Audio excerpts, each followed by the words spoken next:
TCM The Dream World, transforming lives, transforming India, where dreams come true. Come join with us. तो अब मुझे लगता है कि वो समय और वो घड़ी आ गया है जब हम उन्हें आमंत्रित करें जिन्हें आप यहाँ पर आज सुनने आए हैं। यहाँ पर इस वेबिनार पे 8 PM जय RCM, एवरीडे 8 PM जय RCM में हम मिलते हैं किसी न किसी कोर लीडर से या राइजिंग कोर लीडर से। तो आज इसी प्लेटफॉर्म पर मैं उन्हें आमंत्रित करता हूं जो इस बिजनेस के राइजिंग कोर लीडर हैं और आपको वो आकर अपने यहाँ पर अनुभव शेयर करेंगे और अपनी सफलता का राज बताएंगे। हम किस तरह से स्वागत करते हैं मुझे बताने की जरूरत नहीं है। हम क्लैपिंग्स करते हैं फिजिकल, हम डिजिटल क्लैपिंग भी करते हैं, हम वेलकम भी लिखते हैं और बड़े ही उत्साह और हर्षोल्लास के साथ हम अपने चीफ गेस्ट का इस प्लेटफॉर्म पे स्वागत करते हैं। और बधाई हो, आप 1000 हो चुके हैं और मैं अब आप सभी 1000 associate buyer, senior leaders, royalty achiever, technical achiever, हमारे चीफ गेस्ट और जितने भी यहाँ पर कोर लीडर्स हैं उनके बीच अब मैं आज के एक स्पेशल की स्पीकर और चीफ गेस्ट को आमंत्रित करने जा रहा हूं। वो कोई और नहीं, वो है राइजिंग कोर शैलेंद्र ढींगरा जी। सर, यदि आप मेरी आवाज आप तक पहुंच रही है तो please come on the digital stage. Please sir, welcome. धन्यवाद सर, बहुत बहुत धन्यवाद रिस्पेक्टेड शुक्ला जी। और सबसे पहले तो मैं सभी साथियों का, जो भी साथी आज इस जूम पोर्टल पर हैं और यूट्यूब पर देख रहे हैं लाइव इस प्रोग्राम को, सभी साथियों को जो है 8 PM जय RCM सभी का स्वागत है आज की इस मीटिंग के अंदर।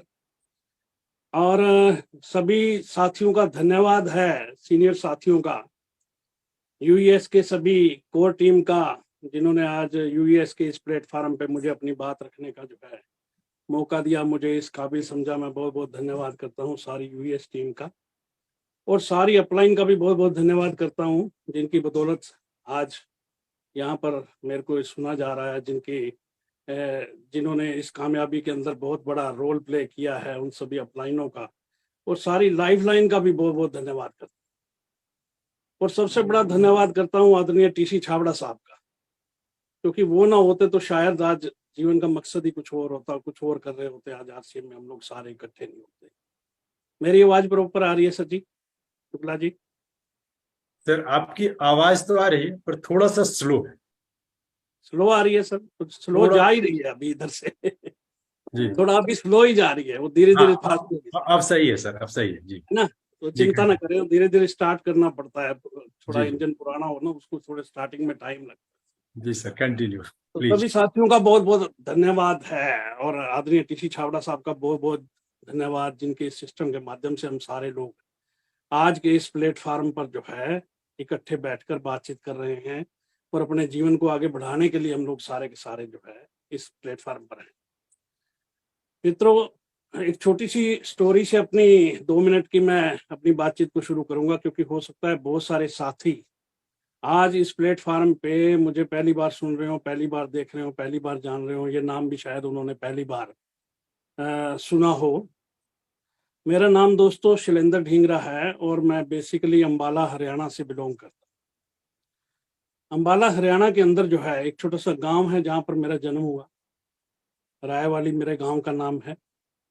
उस गांव में मेरा जन्म हुआ और पिताजी मेरे सरकारी स्कूल के अंदर टीचर हुआ करते थे, आज इस दुनिया में नहीं है। 4 भाई बहन हम लोग परिवार में, 3 बहनें मेरे से छोटी और एक सबसे बड़ा भाई मैं उनका। तो 4 भाई बहनों को हम लोगों ने, माता पिता ने जो है वो अच्छे तरीके से पढ़ाया लिखाया। सारे के सारे भाई बहन हम लोग पोस्ट ग्रेजुएट हैं। मेरी क्वालिफिकेशन मास्टर ऑफ कॉमर्स है, PG डिप्लोमा है कंप्यूटर सॉफ्टवेयर एप्लीकेशन के अंदर। तीनों मेरी बहनें पोस्ट ग्रेजुएट हैं, MA BEd। तो माता पिता ने अच्छे तरीके से पढ़ाया लिखाया और बहुत सारी आशाएं थी उनको कि शायद पढ़ने लिखने के बाद जो है कुछ बहुत बड़ा लाइफ के अंदर इनके परिवर्तन आएगा। लेकिन जब हम डिग्रियों को लेके थोड़ा सा बाहर निकले तो मतलब इतना ज्यादा भी इंटेलिजेंट मैं था नहीं, बस वो पिताजी का थोड़ा सा प्रेशर रहता था तो हम लोग पढ़ते रहते थे, बस उस वजह से वो डिग्रियां भी हो गई, मतलब उनके दबाव से ही हो गई। 2nd क्लास डिविजनर रहा मैं, सिर्फ मैट्रिक के अंदर ही 1st डिवीजन कभी आई थी, उसके बाद फिर हमेशा 2nd डिविजनर रहा। तो क्वालिफिकेशन लेने के बाद एक आदमी जब डिग्रियां हासिल कर लेता है तो उसे लगता है हिंदुस्तान में कि शायद मैंने बहुत बड़ा काम कर लिया है। लेकिन जब वो असलियत से सामना होता है तब समझ में आता है कि भाई इन डिग्रियों की ज्यादा लंबी चौड़ी वैल्यू है नहीं, क्योंकि वो सारी की सारी नॉर्मल तरीके से पास की हुई थी, यानी सेकंड क्लास की थी। तो पिताजी ने मुझे एक दिन बड़े क्लियर शब्दों में समझाया कि बेटा, कि मेरे ऊपर बहुत बड़ी जिम्मेवारियां हैं, मेरी कमाई का एक ही साधन है मेरी नौकरी। इसी नौकरी से मैंने तुम्हें पढ़ाया लिखाया है और मुझे तुम सारे भाई बहनों की शादी भी करनी है, इसमें चारों भाई बहनों की, और मकान भी तुम्हें बना के देना है। इसलिए मेरे से थोड़ी सी ज्यादा आशा मत रखना, आप अपने लिए थोड़ा सा काम करने का प्रयास कीजिए। तो दोस्तों उनकी बात समझ में आई और मैंने प्राइवेट सेक्टर के अंदर एक फैक्ट्री के अंदर काम शुरू किया। हमारे घर के आसपास जो है डेरा बसी में इंडस्ट्रियल यूनिट जो है वो लगे होते हैं, बहुत सारी फैक्ट्रियां थी। तो वहाँ एक फैक्ट्री के अंदर जो है मैंने अपनी जॉब प्राइवेट स्टार्ट की। 1500 रुपए की मेरी सैलरी और स्टोर असिस्टेंट की मेरी पहली जॉब। लगातार 4.5 साल प्राइवेट जॉब की सर। और लास्ट टाइम जब मैं जॉब कर रहा था और आरसी मेरी जिंदगी में आया, तब मैं वर्धमान बद्दी हिमाचल में जो है उनकी सबसे बड़ी यूनिट ओरो स्पिनिंग मिल के अंदर जो है काम किया करता था। सैलरी मेरी थी 4.5 साल के बाद लगभग 5,000 रुपये महीना। एक्साइज और एक्सपोर्ट वगैरह की लाइजनिंग का जो है वो सारा काम जो है उस समय देखा करता था मैं उस कंपनी के अंदर। तो जीवन जो है चल रहा था, ख्वाब बहुत बड़े थे लेकिन पूरा करने का कोई रास्ता दिखाई नहीं दे रहा था। लेकिन वो कहते हैं कि जहां चाह वहां राह। जीवन के अंदर अगर आप कुछ भी इच्छा करते हो और उसकी तरफ सोचने लग जाते हो तो परमात्मा कोई ना कोई रास्ता बना के भेज देता है। एक संडे का दिन मेरे गांव में मेरे पड़ोसी को समझाने 2 व्यक्ति आर्शियन वीनस पहुंचे, बिल्कुल मेरे साथ में पड़ोस में घर जो है। और बाई चांस उस दिन मैं भी छुट्टी पे घर पे था, तो उन 2 भाइयों को समझाने के लिए पहुंचे। और उन्होंने जो है मेरे को भी आवाज लगा ली कि हमारे घर पे 2 व्यक्ति आए हैं, वो किसी बिजनेस की बात कर रहे हैं, आप भी आकर समझ लो, अगर आपकी समझ में आए तो आप भी कर लें। पजामा और बनियान के अंदर जो है मैं घर पे था संडे में। तो उसने कहा, छोटे भाई ने कहा कि आप आ जाओ, उधर बैठक में ही बैठे हैं घर पे, वो साइड में बैठक जो है बाहर रहती है गांव के अंदर। तो ऐसे ही जो है चप्पल डाल के बनियान और पजामे के अंदर मैं चला गया कि देखते हैं क्या है। तो वहां 2 व्यक्तियों से पहली बार मुलाकात हुई। वो 2 व्यक्ति उस समय भले ही साधारण रहे हों, लेकिन आज हिंदुस्तान के पटल पे अगर आर्शियन वीनस की बात की जाए तो बहुत बड़े स्टार।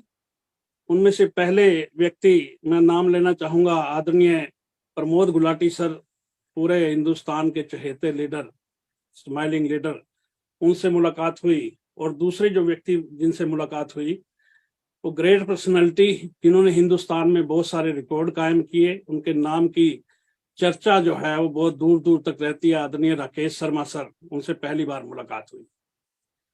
पहली बार 3 शब्द मेरे कानों में पड़े, आरसीएम। अच्छे तरीके से समझाया तो गया, लेकिन सारा कुछ सुनने के बाद जो कंक्लूजन मैंने निकाला कि कंपनी की स्कीम बहुत अच्छी है, ये कपड़ा बेचना चाह रही है अपना और स्कीम बना के बेचना चाह रही है। मतलब मुझे सारी चीजें बताई गई, डायरेक्ट सेलिंग, नेटवर्क मार्केटिंग। अब चूंकि कभी इस बैकग्राउंड से हम लोग रहे ही नहीं थे तो वो बातें सिर के ऊपर से निकली। लास्ट में पूछा कि ज्वाइनिंग कैसे होगी। उन्होंने बताया कि 3 पैंट शर्ट खरीद के 1280 रुपए की जो है एक किट खरीद के आपकी ज्वाइनिंग हो सकती है। तो समझ में आया कि जाने के लिए कुछ नहीं है, इस बिजनेस को कर लेते हैं। लगभग 2.5 महीने तक कोई काम नहीं इस बिजनेस के अंदर ज्वाइनिंग के बाद, क्योंकि समझ में था नहीं कि सिस्टम क्या है, कैसे काम करता है, कोई इंटरेस्ट था नहीं। और 2.5 महीने के बाद रिस्पेक्टेड राकेश शर्मा सर के द्वारा मुझे फॉलोअप किया गया। करीबन 40 बार कम से कम फोन कॉल आई एक मीटिंग को अटेंड करने के, एटलीस्ट 40 टाइम्स।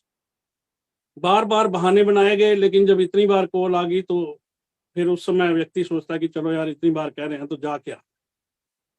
कैथल शहर के अंदर वो मीटिंग देखने में चला गया, उनके कहने पे।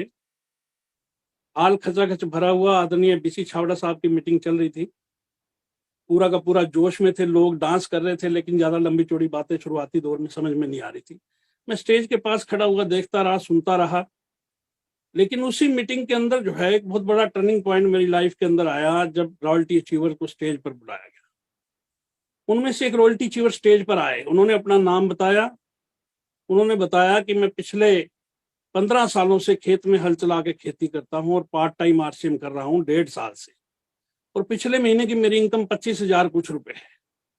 तो बहुत प्रभावित हुआ मैं उस व्यक्ति से, क्योंकि पोस्ट ग्रेजुएट होने के बावजूद भी मेरे पास इनकम जो आ रही थी सैलरी की वो 5,000 रुपए के आसपास थी, 5200-5300 रुपए, यानी लगभग 5,000 रुपए के आसपास जो है सैलरी थी उस समय। तो मैं बहुत प्रभावित हुआ उस व्यक्ति से, और उस दिन मैं जैसे घर पे आया तो मैंने एक डिसीजन किया कि कुछ भी हो जाए, जीवन में शायद परमात्मा ने कोई रास्ता दिया है और इस रास्ते को समझना चाहिए अपने को, ये जीवन के अंदर बहुत बड़ा बदलाव ला सकता है। मेरी पहले दिन ही समझ में ये बात तो जरूर आई रात को जाके कि 6 महीने लग गए अगर इस सिस्टम को सीखने में, तो उसके बाद की सारी जिंदगी अच्छी होगी। 1 साल भी लग गया तो उसके बाद की सारी लाइफ अच्छी हो सकती है। 2 साल भी लग गए सीखने में तो उसके बाद की सारी जिंदगी अच्छी हो सकती है। और अगर आपके 3 साल भी इसको सीखने में लग जाते हैं तो भी आपकी बाकी की बची हुई लाइफ अच्छी हो सकती है। तो एक डिटर्मिनेशन उस दिन किया कि कुछ भी हो जाए अब इस बिजनेस को नहीं छोड़ना। इस बिजनेस की मीटिंग आसपास होती नहीं थी उस समय। हम लोग मीटिंग देखने के लिए कभी जयपुर चले जाया करते थे, आदरणीय कदम सर और आदरणीय बीसी सर की मीटिंग वहां जयपुर के अंदर हुआ करती थी, तो हम लोग जो है स्पेशल मीटिंग देखने के लिए जाते थे। वो मीटिंग देख के आते, एक्साइटेड होते और फिर काम करते। पार्ट टाइम में इस बिजनेस को शुरू किया, नौकरी के साथ साथ 1528 रुपए की पहली इनकम आई। धीरे धीरे 6 महीने लगभग पार्ट टाइम मैंने इस बिजनेस को किया नौकरी के साथ साथ। जैसे ही इनकम आरसीएम बिजनेस से 5,000 से ज्यादा की आनी चालू हुई तो रिजाइन देके मैं फुल टाइम इस बिजनेस के अंदर उतर गया। मैं आप सबको ये मैसेज कतई नहीं दे रहा हूं कि आप भी रिजाइन देके फुल टाइम करें। ये पार्ट टाइम में बिल्ड होता है, बिजनेस बड़ा अच्छा होता है। क्योंकि हमारे पास तो ज्यादा बड़े ऑप्शन थे नहीं, 5,000 रुपए की सैलरी मिलती थी तो यहाँ से इनकम जो है 5,000 से ज्यादा आनी चालू हो गई थी, इसीलिए हमने वो जो है रिजाइन करके फुल टाइम किया इस बिजनेस को। धीरे धीरे लीडरशिप आई, लीडरशिप पे पहुंचा तो 25,000 कुछ रुपए का चेक बना इस बिजनेस के माध्यम से। नेक्स्ट मंथ रॉयल्टी आई 25,000 से ज्यादा, 25,000 से बढ़ के पे आउट नेक्स्ट मंथ जो है 58,570 पे चला गया। अपने जीवन की पहली गाड़ी रॉयल्टी अचीवर बनते ही खरीदी। उसके बाद थोड़ा सा कार से वर्किंग चालू कर दी।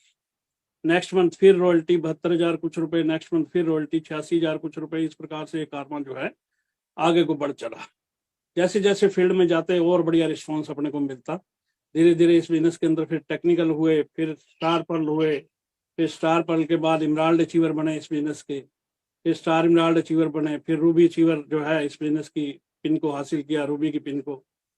हाईएस्ट पे आउट मेरा इस बिजनेस से एक महीने का जो रहा है वो है दोस्तों 3,70,000 रुपए जो है एक महीने का आरसीएम बिजनेस से रहा है।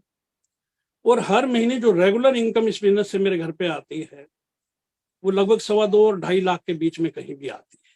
जैसे पिछले महीने की 2,35,000 रुपए इस बिजनेस के माध्यम से मेरे घर पे आई। इस बिजनेस से जीवन में बहुत बड़ी तब्दीली आई।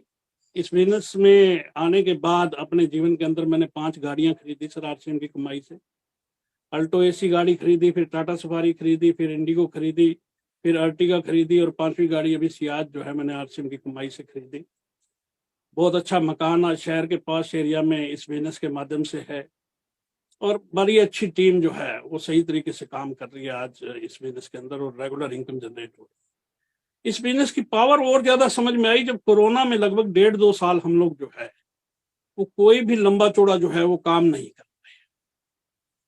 कोरोना के अंदर जो है हम सारे के सारे अपने घरों पे थे, लेकिन उसके बावजूद भी कोई महीना ऐसा नहीं गया जब मेरे घर पे आने वाली इनकम जो है वो 6 अंकों से कम आई।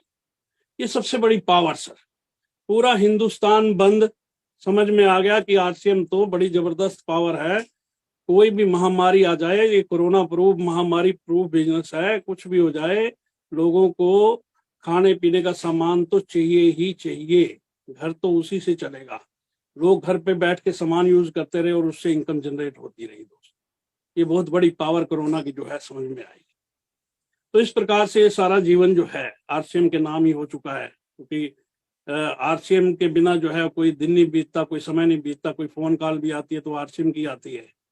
तो टोटल सारा जीवन आरसीएम के रंग में रंग चुका है, और आगे बहुत बड़े बड़े टारगेट हैं इस बिजनेस के अंदर। तो दोस्तों मैं अपनी बातचीत अब शुरू करना चाहता हूँ। ये तो मेरी थी स्टोरी छोटी सी, ताकि आप लोग मुझसे रिलेट कर सकें। मैं थोड़ा सा अपनी बातचीत जो शुरू करना चाहता हूँ वो शुरू करना चाहता हूँ दोस्तों कि अभी रिसेंट में कुछ समय पहले WFDSA की एक रिपोर्ट आई 2022 की। WFDSA world federation of direct selling, एक ऑर्गेनाइजेशन जो पूरे वर्ल्ड की डायरेक्ट सेलिंग को जो है वो वॉच आउट करती है। वो रिपोर्ट आई और उस रिपोर्ट के अंदर अभी क्या आया कि हम लोग पूरे वर्ल्ड वाइड 11वें स्थान पर आ चुके हैं। 11th पोजीशन के अंदर पूरे वर्ल्ड में हिंदुस्तान का नाम आज की डेट में आ चुका है वर्ल्ड वाइड टर्नओवर वाइज। और 6th लार्जेस्ट कंट्री हम लोग एशिया पैसिफिक के अंदर बन चुके हैं। थोड़ा सा मैंने उसको रिपोर्टों को थोड़ा सा पिछली को स्टडी किया दोस्तों। 2019 में भी, क्योंकि हर साल रिपोर्ट आती है WFDSA की, 2019 की जो रिपोर्ट आई थी उस रिपोर्ट के अकॉर्डिंग हम लोग जो है वो 15वें नंबर पर थे पूरे वर्ल्ड। 2020 में जो रिपोर्ट आई उस रिपोर्ट के अकॉर्डिंग हम लोग 15वें से जंप करके 12वें नंबर पर आ गए। 2021 में जो रिपोर्ट आई उसमें हम लोग 12वें स्थान पर ही रहे। और 2022 की जो रिपोर्ट आई उसके अंदर हम 12वें स्थान से जंप करके फिर एक जो है स्टेप ऊपर चढ़ गए, यानी 11th पोजीशन पे आ गए। यानी पिछले 3 से 4 साल में पूरे वर्ल्ड वाइड हम लोग 4 रैंक जंप कर गए हैं पूरे वर्ल्ड वाइड।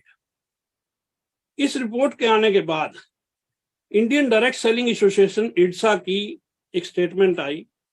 इस रिपोर्ट के आने के बाद वो स्टेटमेंट क्या थी कि अगले 10 साल में हिंदुस्तान पूरे वर्ल्ड के टॉप 5 कंट्री के अंदर जो है वो आ जाएगा। मतलब हम लोग जिस दिशा में चल रहे हैं ये पूरे के पूरे विश्व गुरु बनने की और हम लोग चल रहे हैं। हिंदुस्तानी आदमी पूरे वर्ल्ड को आने वाले समय में ये सिखाने वाला है कि ये डायरेक्ट सेलिंग चीज क्या है और कैसे चलती है। यानी आप और मैं ही सिखाएंगे सर कल को, क्योंकि हिंदुस्तानी आदमी तो आप और मैं ही है जो काम कर रहे हैं। जो लोग फील्ड में हैं आज इस इंडस्ट्री के अंदर वही लोग जो है। तो इतनी बढ़िया दिशा के अंदर जो है हम लोग बढ़ रहे हैं पूरे वर्ल्ड वाइड। अगर हम लोग थोड़ा सा सीरियसली आज इस इंडस्ट्री को पकड़ लें तो हिंदुस्तान के अंदर इस इंडस्ट्री का भविष्य बहुत ज्यादा उज्जवल है। 26,852 करोड़ की जो है टर्नओवर इस रिपोर्ट ने बताई जो सरकारी आंकड़ों में आई। और 13.3% की दर से पिछले 3 साल के अंदर जो CAGR यानी क्यूमुलेटिव एनुअल ग्रोथ रेट जो है हिंदुस्तान की डायरेक्ट सेलिंग इंडस्ट्री का रहा। पूरे वर्ल्ड वाइड जो बिजनेस होता है डायरेक्ट सेलिंग इंडस्ट्री का उसके अंदर लगभग 35% के आसपास जो बिजनेस होता है वो आपका वेलनेस और न्यूट्रिशन का होता है। और हमारे पास ऑलरेडी वेलनेस और न्यूट्रिशन की एक बहुत बड़ी सीरीज है, चाहे वो न्यूट्री चार्ज है, चाहे वो गामा ओरिजिनल है, अदरवाइज RCM का तो हर प्रोडक्ट ही वेलनेस में आता है। वेलनेस में इसलिए आता है क्योंकि ओरिजिनल क्वालिटी के प्रोडक्ट्स लोगों के घरों में जाते हैं तो ऑटोमेटिक वेलनेस की ओर बढ़ते हैं। और पूरे वर्ल्ड में जो सेकंड लार्जेस्ट कैटेगरी है बिजनेस की वो है आपकी कॉस्मेटिक्स एंड पर्सनल केयर। पूरे वर्ल्ड में लगभग 25% जो है वो आपकी टर्नओवर का रहता है, कॉस्मेटिक और पर्सनल केयर का रहता है। और हमारे पास कीसोल जैसा ब्रांड, एक इतना बड़ा ब्रांड हमारे पास हो चुका है आज की डेट में। और आप देखोगे कि अगले 1 साल में ये ब्रांड पूरे हिंदुस्तान के अंदर छाने वाला है। BC सर कहा करते हैं कि कीसोल है तो मुमकिन है। आप देखिए कि इस कीसोल की वजह से बहुत सारे लोगों की जिंदगियां जो है बनने वाली है। यानी जो दिशा जा रही है कंपनी की वो बिल्कुल सही जा रही है। कंपनी ने जो है वही ट्रेंड पकड़ रखा है जो पूरे वर्ल्ड वाइड चलता है। इसलिए इस बिजनेस की बहुत बड़ा होने की संभावनाएं हो चुकी हैं हिंदुस्तान के अंदर। RCM बिजनेस के बहुत बड़े होने की संभावनाएं हो चुकी है। आप देखिए कि यूनिवर्सिटियों के अंदर PG डिप्लोमा आ गया पहले जो है डायरेक्ट सेलिंग के अंदर शुलिनी यूनिवर्सिटी में। अब उन्होंने BBA और MBA भी निकाल दिया, यानी MBA की स्पेशलाइजेशन भी डायरेक्ट सेलिंग से होनी चालू हो गई। गवर्नमेंट का पूरा फोकस है। कई यूनिवर्सिटियों में MBA के सिलेबस के अंदर डायरेक्ट सेलिंग को जो है आज की डेट में पढ़ाया जा रहा है। और MBA की क्लासों को तो छोड़ दे, आज की डेट में आप 12वीं की क्लासें भी कई बोर्डों की देखोगे तो उसमें एंटरप्रेन्योरशिप और डायरेक्ट सेलिंग के चैप्टर जो है वो शामिल हो चुके हैं। यानी पूरे का पूरा एजुकेशन सिस्टम का भी हिस्सा बन रहा है पूरे इंडिया का। एक ऐसी चीज आपके हाथ में आ गई परमात्मा की कृपा से, सही समय पे सही चीज आपके हाथ में आ गई, बस अब अपने आप को हमें यही प्रूव करना है कि हम सही आदमी थे, उस चीज के लिए सही आदमी थे। परमात्मा ने राइट टाइम पे राइट चीज आपके जो है हाथों के अंदर जो है वो दे दिए दोस्त, एक ऐसी चीज दे दी है, एक ऐसा अवसर अपने को मिल गया है जिसका आज की डेट में हिंदुस्तान के अंदर कोई मुकाबला नहीं, कोई भी मुकाबला नहीं है दोस्त। इस अवसर का कोई भी मुकाबला नहीं। हिंदुस्तान में आप कुछ भी करके पैसा कमाते हो, लेकिन डायरेक्ट सेलिंग की इनकम और डायरेक्ट सेलिंग के सिस्टम की मुकाबले में कहीं भी वो चीजें मायने नहीं रखती। हिंदुस्तान में 4 तरीके से लोग पैसा कमाते हैं ओकेजनली, मतलब जनरली जो है, पहला खेती के माध्यम से कमाते हैं, दूसरा नौकरी के माध्यम से कमाते हैं, तीसरा व्यापार के माध्यम से कमाते हैं, और चौथा किसी प्रोफेशन के माध्यम से कमाते हैं। खेती की मैं बात करूं तो 70% जनता इंडिया की जो है डायरेक्ट या इनडायरेक्ट खेती में जुड़ी है। 143 करोड़ आबादी हमारे देश की है और 70% लगाएं तो लगभग 100 करोड़ लोग उस काम को हिंदुस्तान में करते हैं जिसमें किसी का कोई भविष्य ही नहीं है, और आने वाले टाइम में भी कोई भविष्य नजर नहीं आ रहा। हिंदुस्तान का किसान खेती पैदा करता है, अनाज पैदा करता है, मिट्टी के साथ मिट्टी होता है, लेकिन उसका भविष्य हमेशा गर्त में रहता है, लोगों का पेट भरता है और खुद भूखा मरने की नौबत आती है। आत्महत्या की बारी आती तो हिंदुस्तान में किसान का नंबर आता, किसी मंत्री का नंबर जो है हिंदुस्तान के अंदर नहीं आता। ये 100 करोड़ जनता के पास आजादी के बाद कोई प्लानिंग नहीं किसी सरकार की। ये सारी की सारी जनता धीरे धीरे धीरे धीरे आपकी डायरेक्ट सेलिंग इंडस्ट्री के अंदर डाइवर्ट होगी, क्योंकि अपने यहाँ पढ़े लिखे होने का कोई मैटर है नहीं, किसी डिग्री की कोई वैल्यू है नहीं, पढ़े लिखे हैं तो भी चलता है, नहीं है तो भी चलता है, हर आदमी जो है इस बिजनेस को कर सकता है, विदाउट एनी डिस्क्रिमिनेशन है, इक्वल अपॉर्चुनिटी टू ऑल है। कोई यहाँ जाति धर्म का बंधन नहीं, मेल फीमेल का कोई टेंशन नहीं, हिंदुस्तान के किस आप स्टेट के अंदर रहते हो कोई मायने नहीं, एसपी हो तो भी कर सकते हो, रिक्शे वाले हो तो भी कर सकते हो, यानी इतने बड़े सारे सिस्टम के अंदर इक्वल अपॉर्चुनिटी है। रही खेती की बात को अगर हम छोड़ें तो उसके बाद बात करें नौकरी की, सरकारी नौकरियां रही नहीं, मिल भी जाएं तो उनके अंदर पेंशन को लेके बहुत बड़े चैलेंज हो चुके। गवर्नमेंट नौकरियों में अब पहले जैसी बातें नहीं रही, बहुत ज्यादा सख्ती हो चुकी है। और गवर्नमेंट नौकरी करने वाले की अगर हम लाइफ को देखें तो पूरा जीवन लगाने के बाद जो पैसा उसके पास बचता है उससे वो एक मकान बनाता है और 2 से 3 बच्चों की शादी करता है और इतने में कल्याण हो जाता है, जहां से चला था वहीं काम हो जाता है।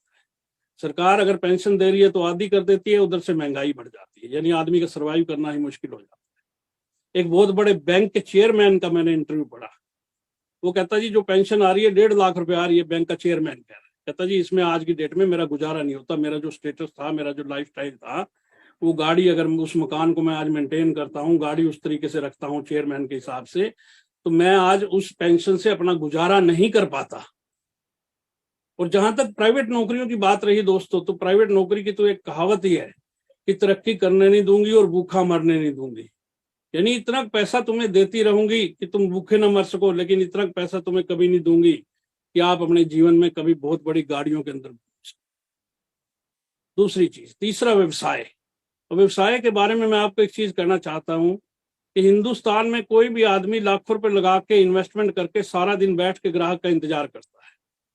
एक आदमी ने 20 साल व्यवसाय किया, दुकान चलाई, अपना व्यवसाय अच्छे तरीके से किया, लेकिन 20 साल करने के बाद भी अगर 1 घंटे के लिए भी उसका शटर डाउन करता है तो तुरंत उस 1 घंटे की इनकम 0 हो जाती है उस व्यवसाय की, भले ही 20 साल से कर रहा है उस काम।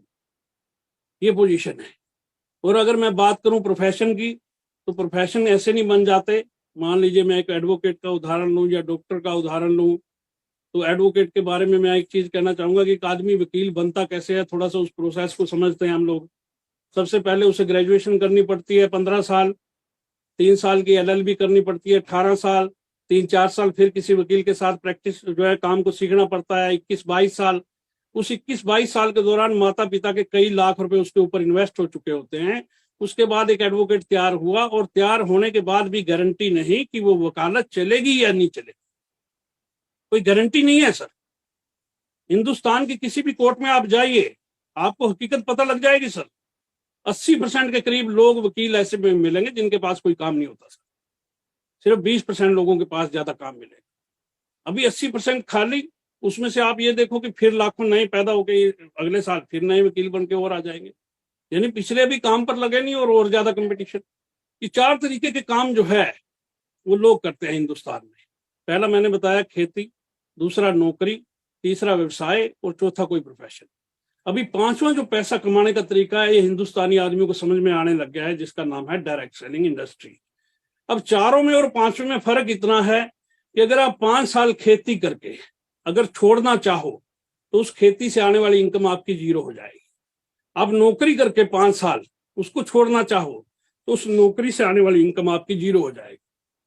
आप 5 साल कोई व्यवसाय चला के उसको छोड़ते हो तो तुरंत इनकम आपकी 0 हो जाएगी शटर नीचे होते ही। आप कोई भी प्रोफेशन करके 5 साल के बाद उसको छोड़ते हो, एक डॉक्टर 5 साल प्रैक्टिस करता है, 5 साल के बाद उसका मन करता है कि मैं अब नहीं करता, जैसे ही वो छोड़ेगा तुरंत उसकी इनकम 0 हो जाएगी। लेकिन ये डायरेक्ट सेलिंग इंडस्ट्री बिल्कुल उल्टी है साहब। 5 साल के अंदर आपने अपना एक सिस्टम खड़ा कर दिया, अपना एक नेटवर्क बिल्ड कर दिया, अपनी टीम में पैसे कमाने वाले लोग खड़े कर दिए, उसको एक्सपेंड कर दिया अच्छे तरीके से, तो आप करो या ना करो, आप नहीं भी चाहोगे तो भी आपके घर पे आने वाली इनकम जो है वो नहीं थी। ये सबसे बड़ा बेनिफिट जो है इस इंडस्ट्री का है। पीढ़ी दर पीढ़ी आपको इनकम दे सकता है ये बिजनेस, पीढ़ी दर पीढ़ी। काम तो आदमी को हर जगह करना पड़ता है, टाइम तो हर जगह इन्वेस्ट करना पड़ता है, समय तो हर जगह देना पड़ता है, यहाँ भी देना पड़ता है, लेकिन यहाँ पे दिया हुआ समय आपका कई गुना होके आगे बाहर निकलता है। इस प्रकार का ये बिजनेस है दोस्तों, इस प्रकार से ये बिजनेस चलता है। थोड़ा सा उल्टा तरीका है ना सारा, 5 साल करो अच्छे तरीके से और फिर छोड़ भी दोगे तो सारी जिंदगी इनकम देगा, सारी जिंदगी आपको इनकम देगा, आपके बाद आपके परिवार को इनकम देगा। ये थोड़ा सा उल्टा सिस्टम है ना, इसीलिए लोगों के इतनी जल्दी समझ में नहीं आता। आप दुकानदार के पास जाते हो, 2000 रुपये देते हो, सामान लेते हो तो बात खत्म हो जाती है। अपने यहाँ हमारे पास कोई व्यक्ति आता है, वो 2000 रुपये देता है और सामान लेता है तो बात शुरू होती है। सारा काम उल्टा है सर। एक आदमी इस इंडस्ट्री के अंदर जब काम ज्यादा करता है शुरुआती शुरुआती दौर के अंदर, तो उसके पास छोटी इनकम आती है, लेकिन इस इंडस्ट्री में जो पुराना हो जाता है, टीम को बड़ा कर ले जाता है, कम काम करता है, तो उसके पास ज्यादा इनकम आती है। थोड़ा सा सिस्टम उल्टा है सर। नेटवर्क मार्केटिंग और ट्रेडिशनल बिजनेस को अगर देखें कि ट्रेडिशनल बिजनेस अगर किसी आदमी के हाथ से निकल जाए तो आदमी बर्बाद होता है, लेकिन नेटवर्क मार्केटिंग बिल्कुल उल्टी है। यहाँ आपके हाथ से जिस दिन बिजनेस निकल जाए तो आदमी आबाद हो जाता है सर। बिल्कुल उल्टा है सर, इसीलिए धीरे धीरे समझ में आता है। और हम सबकी भी भलाई इसी में है कि धीरे धीरे ही लोगों को समझ में आए। अगर पूरे हिंदुस्तान को आज ही समझ में आ गया और सुबह ही सबने फार्म भर दिया और ज्वाइनिंग कर ली, ऑनलाइन कर दिया और परचेजिंग कर ली, तो 1 ही महीने का बिजनेस आएगा ज्वाइनिंग का, अगले महीने वो मामला खत्म हो जाएगा ज्वाइनिंग का बिजनेस। अपने को भी धीरे धीरे ही चाहिए, अपने को भी कोई जल्दी नहीं है। इस प्रकार से जो है ये इंडस्ट्री चलती है, तो धीरे धीरे अब हिंदुस्तानियों को समझ में आनी चालू हो चुकी है। आपके हाथ में सही समय पे सही प्लेटफॉर्म है दोस्तों। वो कह सकता हूं कि हिंदुस्तान के अंदर आपको एक डायमंड मिला हुआ है, हीरा मिला हुआ है। इस हीरे की परख आपको होनी चाहिए, तभी आप इस हीरे का फायदा उठा पाएंगे। एक आदमी खेत में गधा चराया करता था, गधा। वो नदी किनारे लेके गया, उसने देखा कि एक पत्थर बड़ा चमकीला सा था, उसको अच्छा लगा, उसने जो है उस पत्थर को उठाया, रस्सी से बांधा और गधे के गले में डाल दिया। गधे के गले में डाल दिया और लेके चल दिया। सामने से एक व्यक्ति मिला जिसको हीरे की परख थी। अब उसको परख थी तो उसने पूछा कि भैया ये क्या है, कहाँ से मिला चमकीला पत्थर? उसने कहा नदी किनारे से मिला। उसने कहा बेचोगे क्या? तो गधे वाले ने कहा जी बेच दूंगा। बोले कितने पैसे लोगे? बोले जी 1500 रुपए। तो उस व्यक्ति ने, दूसरे व्यक्ति ने कहा कि नहीं भैया मैं तो इसके 1000 रुपए दूंगा। उसने कहा जी 1000 रुपए में तुम नहीं बेचूंगा इसको। तो वो गधे को लेके आगे दूसरी गली में चला गया। थोड़ी देर के बाद वो आदमी गधे को लेके वापिस उसी गली में आता है, और जब उस गली में आता है तो सामने फिर वही व्यक्ति मिलता है, लेकिन इस समय गधे के गले में वो चमकदार वस्तु जो है वो पत्थर नहीं था। तो उस व्यक्ति ने देखा कि पत्थर नहीं है। उसने कहा कि भाई वो कहाँ है? उसने कहा जी बेच दिया। बोले कितने का? बोले जी 1500 रुपए का। बोले 1500 रुपए का? अरे मूर्ख आदमी, तेरे हाथ में तो हीरा था, हीरा तूने 1500 रुपए में बेच दिया। तो गधे वाले ने जवाब दिया कि मैं तो मूर्ख था ही था, लेकिन मेरे से बड़ा तो तू मूर्ख था। तुझे तो पता था कि तुम्हारे हाथ में हीरा है, हीरा, और तुमने 1500 रुपए भी देने के लिए मना कर दिया था। 1500 रुपए भी देने के लिए जो है वो मना कर दिया था आपने।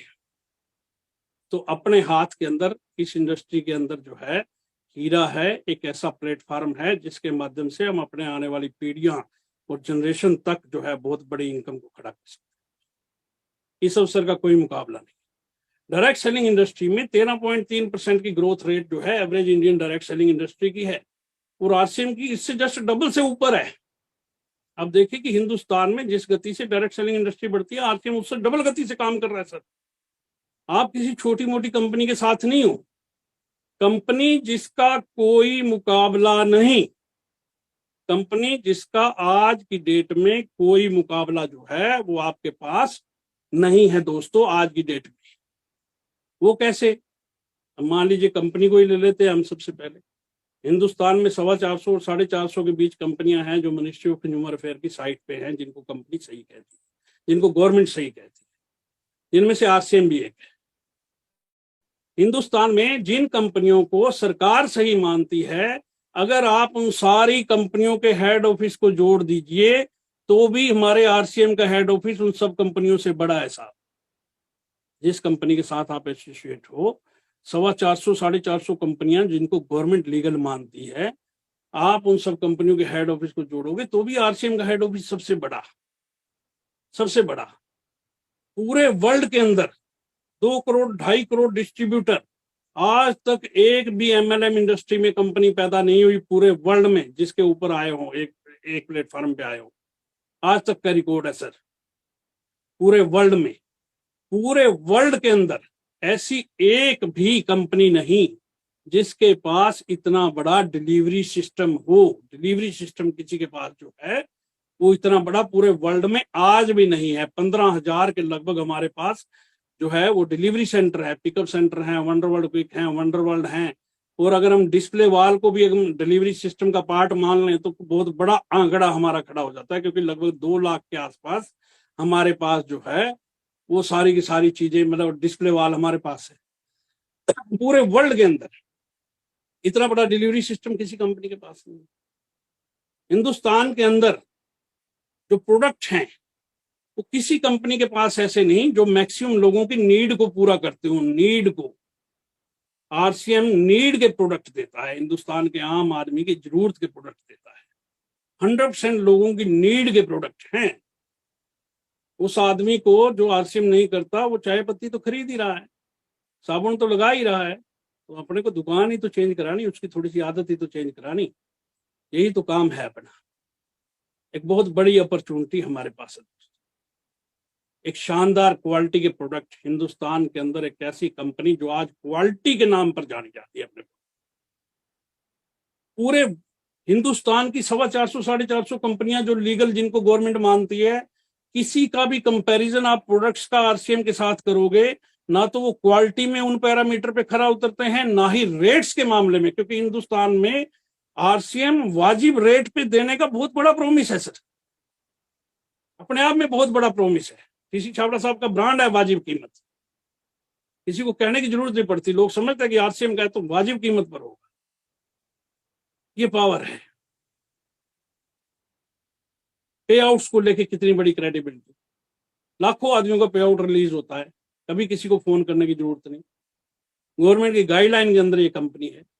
आप सोचिए कि किस कंपनी है ऐसी कंपनी, आपको जो है ना, किसी के पास ऐसी कंपनी है ही नहीं आज की डेट में। हिंदुस्तान में किसी भी नेटवर्कर से आप बात करोगे, कंपेयर करोगे तो आरसीएम वर्सेस वाला तो कॉलम ही साफ है। आरसीएम के मुकाबले में नाम लिखने के लिए हिम्मत चाहिए आज की। इतना बड़ा प्लेटफॉर्म हम लोगों के पास है, जिस प्लेटफॉर्म के अंदर हम लोग जो है वो काम करते हैं। सारी हिंदुस्तान की बीमारियों का हल आरसीएम है आज की डेट में। हिंदुस्तान में आप जानते हैं कि जनसंख्या बढ़ रही है। हम लोग अभी पूरे वर्ल्ड के अंदर नंबर 1 की पोजीशन में ऑलरेडी आ चुके हैं। जनसंख्या बढ़ रही है, हिंदुस्तान में बेरोजगारी बढ़ रही है, रोजगार के साधन नहीं है, हिंदुस्तान में महंगाई बढ़ रही है, उसको रोकने वाला कोई नहीं, कोई सरकार कंट्रोल करने वाली नहीं। हिंदुस्तान के अंदर नकली सामान को लेके बहुत बड़ा चैलेंज है। कुछ रिपोर्टें मैंने पढ़ी अखबारों की जिसमें लिखा कि बाजार के अंदर हर चौथा प्रोडक्ट नकली। एक ने तो यहाँ तक लिख दिया अखबार वाले ने कि सिर्फ 18% प्रोडक्ट ही ओरिजिनल आ रहे हैं। अभी दिवाली आएगी, अखबारें भरी जाएंगी सर, क्या क्या माल जो है उनके अंदर डल रहा है, कहाँ कहाँ कैसे कैसे क्या क्या पकड़ा गया। सारी समस्याओं का हल आज अपने देश की परिस्थितियों के अंदर, सारी परिस्थितियों का जो हल है वो हिंदुस्तान के अंदर, उसका एक ही जवाब है आरसीएम। 3 शब्द।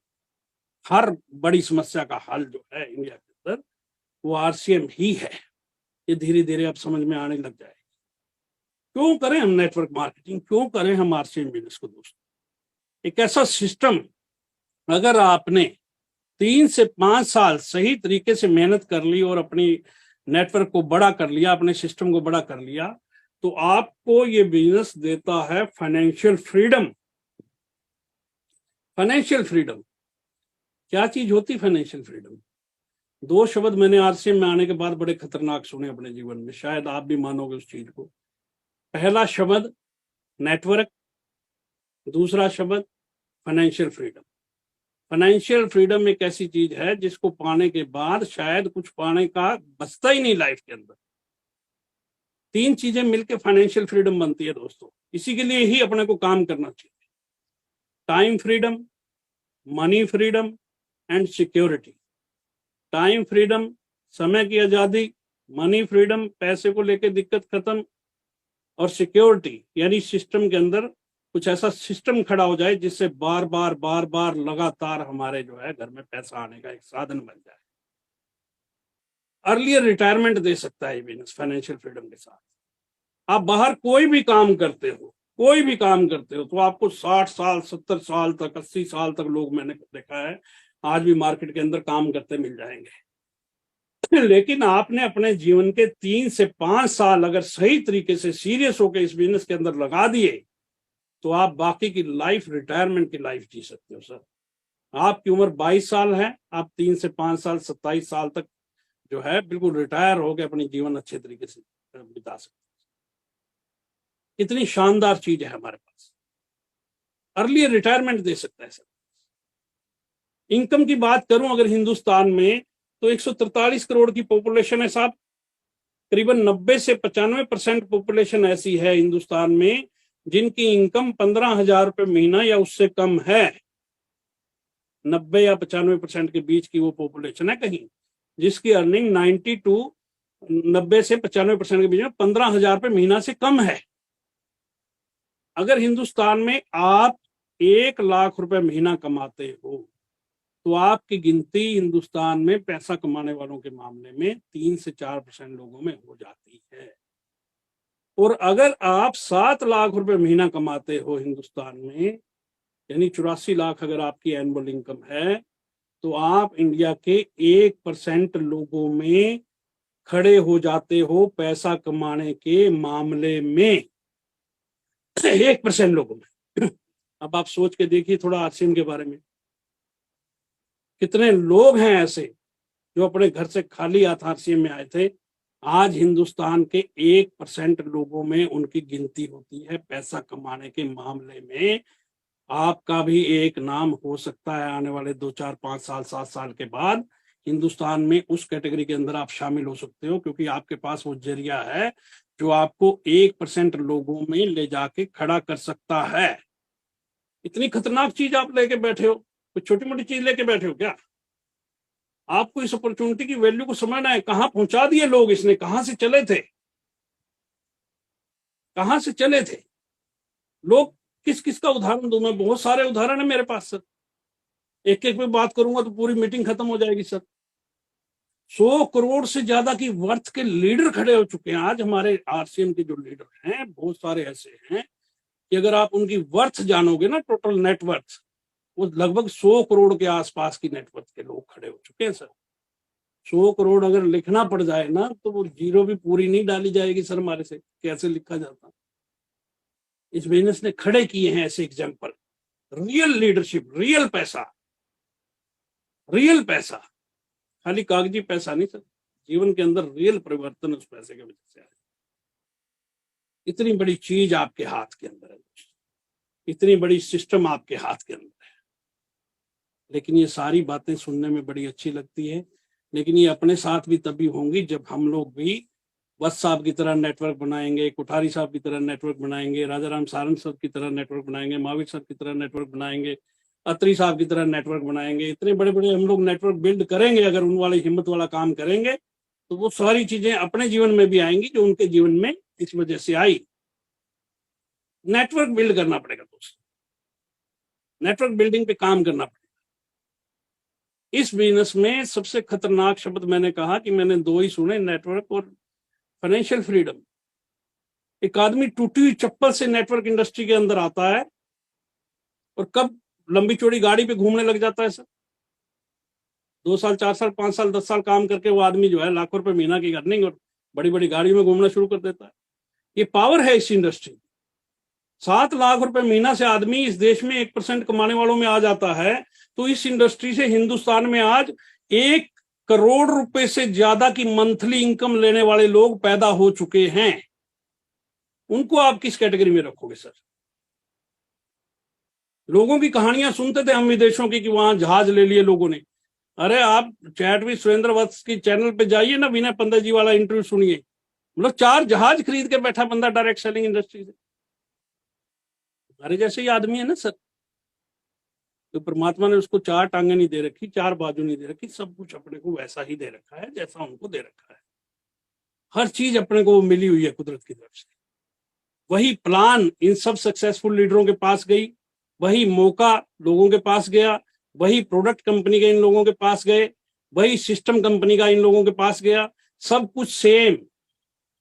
वही आईडी ओपी शर्मा सर को मिली, वही आईडी रवि ओपी शर्मा के पास, रवि सर के पास, वही आईडी वत्स साहब के पास, वही आईडी आपके पास। आप चाहो तो खाक की और आप चाहो तो लाख की, जैसा चाहो उसको वैसा बना दो। Choice is yours, choice is yours. परमात्मा ने हमें जीवन में चॉइस करने की जो है ना वो पावर दे रखी है। परमात्मा हमारे सामने अच्छी और बुरी सारी चीजें फैला देता है, तभी चुन ले भैया, चुनना तो तेरे को अपने आप पड़ेगा। शुक्ला जी 1 मिनट के लिए थोड़ा सा चैट बॉक्स खोलो सर। जी सर। मैसेज वाला है ना, खोल दिया ना सर? अभी जो साथी अवेलेबल हैं, देखिए मैं कुछ सवाल आपसे पूछूंगा, आपको जो जवाब अच्छा लगता हो वो जरूर टाइप करना सर इसमें थोड़ा सा। देखिए मेरा पहला सवाल है कि एक आदमी को आलसी बनना चाहिए या महत्वाकांक्षी होना चाहिए? एक बार टाइप करिए सर, मैं आपके जवाब का इंतजार कर रहा हूं। एक आदमी को आलसी बनना चाहिए या महत्वाकांक्षी होना चाहिए सर?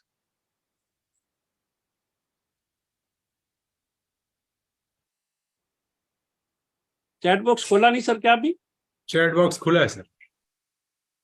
अच्छा, एक बार जवाब टाइप करें सर, तभी पता लगेगा खुला है।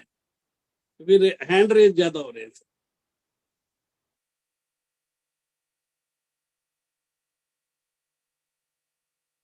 देखिए बहुत सारे लोग हैंड रेज कर रहे हैं सर, इसका मतलब चैट बॉक्स अभी खुला नहीं है, इसलिए वो टाइप नहीं कर पा रहे उसको।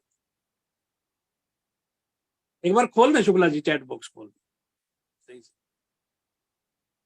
चैट बॉक्स खुला है सर, मैं किसी को अनम्यूट करके पूछता हूँ। जी कमलेश अरोरा जी बताइएगा, मैं आपको अनम्यूट किया। सर नहीं खुला, सर नहीं खुला, हमसे टाइप नहीं हो रहा।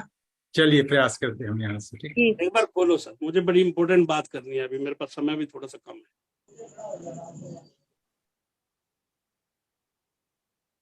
हाँ जी अब खुल गया। खुल गए? तो पहला सवाल ये है कि एक आदमी को जीवन में आलसी होना चाहिए या महत्वाकांक्षी होना चाहिए? क्या होना? महत्वाकांक्षी। महत्वाकांक्षी, बहुत अच्छा सर। अरे महत्वाकांक्षी, मैं आपका जवाब पढ़ना चाहता हूं सर। महत्वाकांक्षी, बहुत बढ़िया सर, बहुत अच्छा, महत्वाकांक्षी होना चाहिए। अभी मेरा सवाल नंबर 2 है सर, जीवन में बहाने बनाने से काम चलता है या काम करने से काम चलता है? जीवन में अपने को बहाना बनाना चाहिए या काम करना चाहिए? अभी सवाल नंबर 2 है ये। काम करने से काम चलता है, काम करने से काम चलता है ना। देखिए आपकी सारी समस्याएं ऑटोमेटिक हल होती जाएगी मेरी बात। काम करने से काम चलता है। बहुत बहुत धन्यवाद। बिल्कुल आपसे इसी बात की मैं उम्मीद कर रहा था, इसी जवाब की जो है, काम करने से ही काम चलता है। अच्छा, तीसरा सवाल मेरा है दोस्तों कि सपने देखना चाहिए बड़े बड़े या फिर जो भूतकाल में हमारी लाइफ में कुछ उल्टा सीधा हुआ उसी के बारे में सोचना चाहिए? हमें ड्रीमर बनना चाहिए, सपने देखना चाहिए या भूत के बारे में सोचना चाहिए?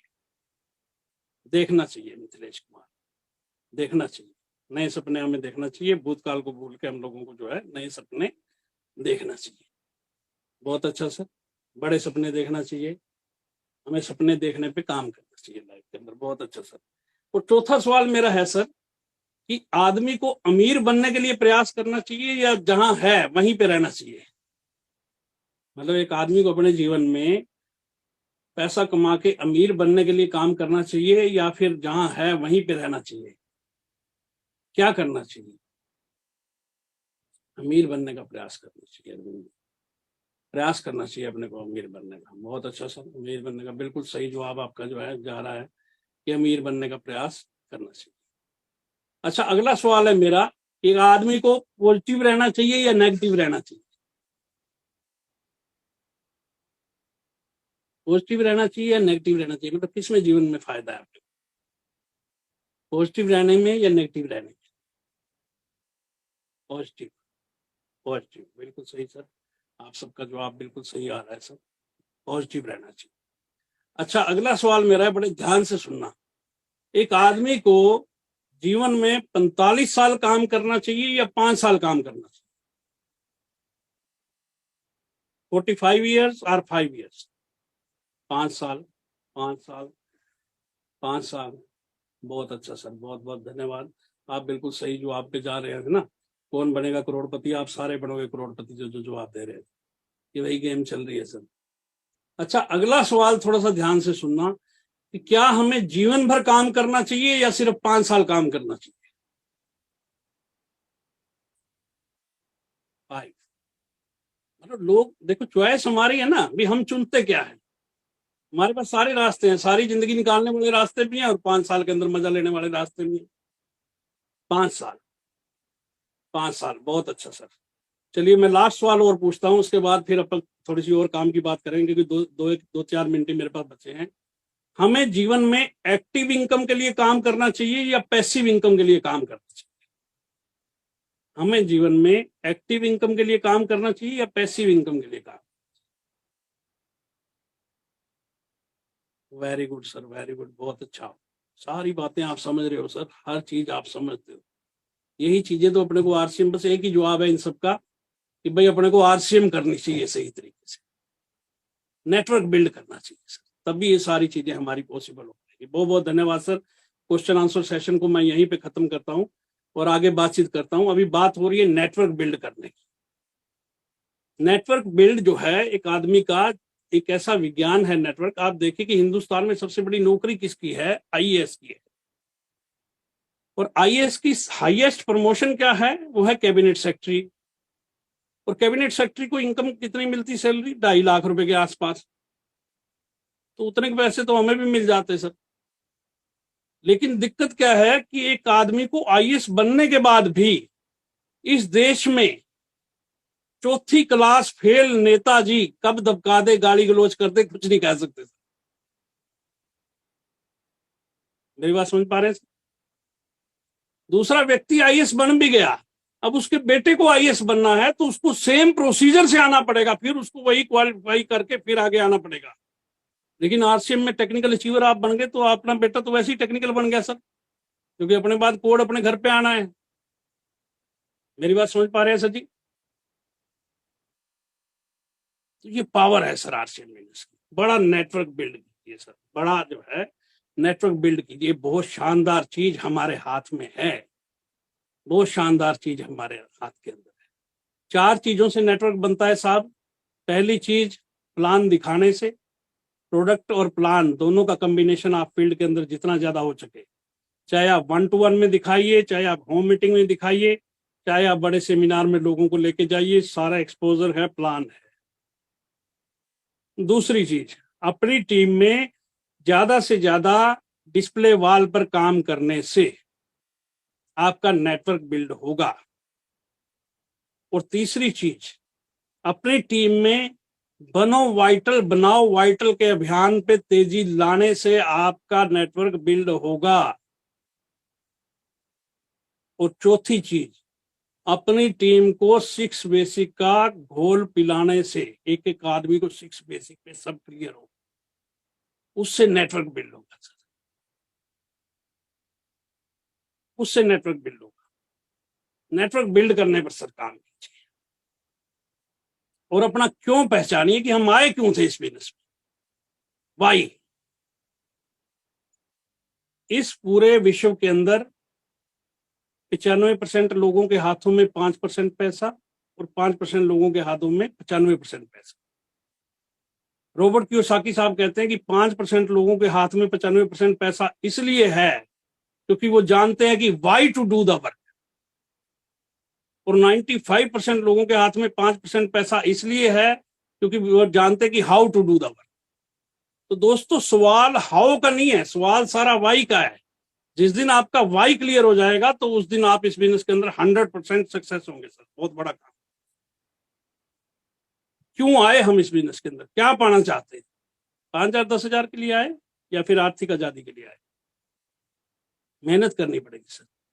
Find your why and fly.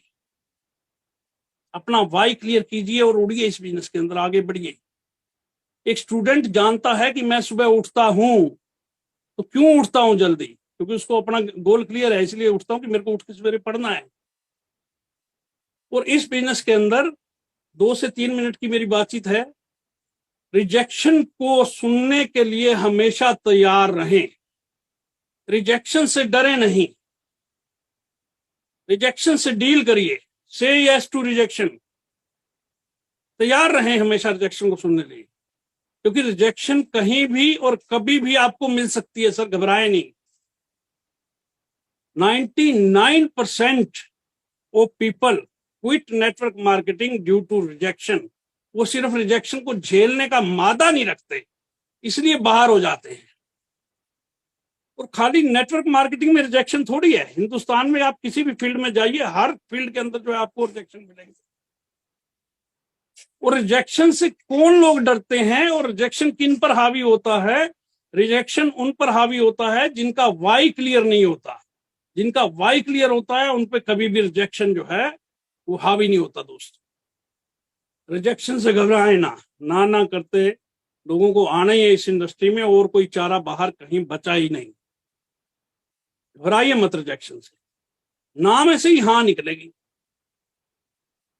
गोल बनाइए, टारगेट बनाइए इस बिजनेस में जो भी आदमी विदाउट गोल काम करता है, विदाउट टारगेट काम करता है, वो इस इंडस्ट्री में यूज होता है। बड़ी कड़वी सच्चाई। जिस आदमी का अपना कोई गोल नहीं, वो हमेशा यूज होगा सर इस इंडस्ट्री के अंदर। अपना गोल बनाइए, छोटी मोटी दिक्कतों से घबराइए मत। जब आपके टारगेट बड़े होंगे तो समस्याएं छोटी होंगी, जब आपके टारगेट छोटे होंगे तब आपको समस्याएं हमेशा बड़ी दिखाई देंगी।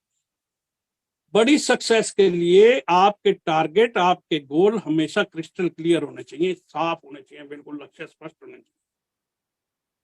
स्वामी विवेकानंद की एक स्टेटमेंट थी कि उठो जागो और तब तक नहीं रुको जब तक अपना लक्ष्य प्राप्त ना हो जाए। अपने टारगेट को, अपने गोल के ऊपर काम करो सर। एक लक्ष्य, एक समय सीमा के साथ देखा गया एक सपना है, नेपोलियन हिल जी ने जो है अपनी बुक के अंदर जो है दिया। समय सीमा के साथ देखा गया एक सपना जिसको हम लक्ष्य कहते हैं।